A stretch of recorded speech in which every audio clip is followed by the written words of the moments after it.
কাকা তোমার বেটির আমার খুব পছন্দ হয়েছে। আচ্ছা, ভালো কথা, বেশ, তাহলে লেনদেনের ব্যাপারটা হোক। হ্যাঁ কাকা কি কথা বলছো? লেনদেন? লেনদেনের বিরুদ্ধে আমি একেবারে। আলহামদুলিল্লাহ, আমি এরকমই ছেলে চাই। কাকা আমি তো একেবারে মাটির মানুষ, মাটিতে খাই মাটিতে শুই। আচ্ছা তোমার বেটি আবার মাটিতে শুতে পারবে তো? মাটি? আমার মেয়ে ছোটবেলাতে বক্স খাটে শুয়ে বড় হয়েছে, আমার মেয়ে মাটিতে শুতে পারবে না।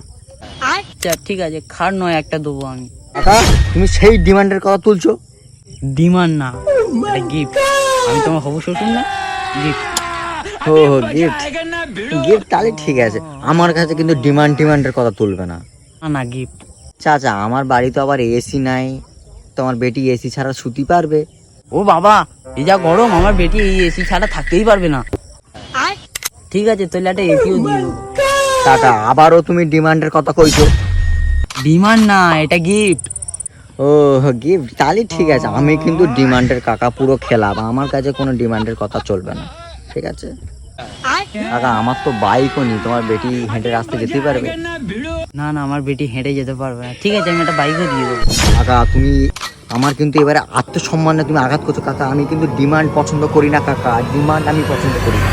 না বাবা, গিফট, ওটা গিফট। গিফট করে সবই নিয়ে নিল। সে আবার ডিমান্ডের খেলা, বাচ্চা, তুই আবার ডিমান্ডের খেলা, গিফট করে তো সবই নিয়ে নিলি।